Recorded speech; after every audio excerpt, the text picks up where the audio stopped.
Magandang hapon po sa lahat. Tayo nagbabalik ulit dito sa ating munting channel, Samuel Soriano TV29, para mag-discuss ulit ng another coins kung magkano na ang kanyang mga presyo sa ating mga online selling.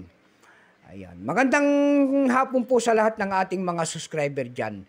Ayan. Lalo-lalo na ang ating mga sumusuporta dito sa aking munting channel. And thank you so much. Magpapasalamat lamang tayo sa lahat ng aking mga subscriber. Kasi 1K subscriber na po tayo. Thank you so much sa inyong lahat. And God bless sa aking mga subscriber at sumusuporta sa aking munting channel. Thank you so much sa inyong lahat. Maraming salamat din po sa nanonood doon sa ating FB page, Samuel Soriano. Lahat po ng mga nakapalo doon sa aking FB page, thank you so much. Lalong-lalo na po yung mga nagsesend ng star sa atin dyan. Maraming salamat sa inyong lahat and God bless. Yun naman po hindi pa po nakapag-subscribe dito sa aking YouTube channel. Anyayahan ko lang sana kayo at malaking tulong na po ubagay ang inyong magagawa. Tulad na lamang po ng pagpindot ng ating subscribe button, like and share para ma-update ko naman kayo sa mga latest ko pang gagawin mga video po. Mayroon na naman tayong pag-usapang barya guys. At ito po ay barya po ng United States of America, $1/4. $1/4 year 1983. Ay year 1993 po yan. Ayan. Ayan. Timberman. Ayan. Titsa lang natin kung magkano ng kanyang mga presyo. Ayan, bultuhan po ang bilhin natin sa mga ganitong mga world coins. Wag lang po yung mga silver coins nito at mahal. Medyo may mga kamahalan.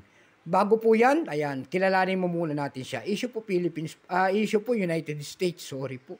Period nito, Federal Republic 1776 up to date po. Type nito standard circulation coins years 1965 hanggang 1998. Value nito ay $1/4, 25 cent. Currency dollar 1785 up to date po. Composition niya ay copper, nickel, plated, glad copper. May bigat lamang itong 5.67 grams, may habang 24.26 mm. May kapal po naman itong 1.75 mm. Hugis po, bilog, orientation, coin alignment.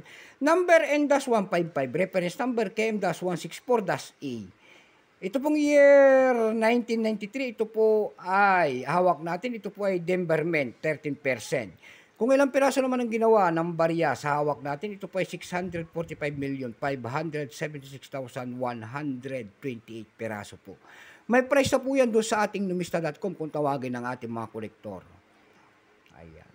Yung kanyang very fine ay 14 pesos. Extra fine ay 15. Almost sa circulated ay 40. Ang circulated dito ay 40 pesos. Dumako naman tayo sa kanyang mga presyo. Ayan. Doon sa ating eb.com, pandaigdigan po na platform, mayroon tayo nakita nagbebenta doon ng $7. Nasundan po ito ng $7.95.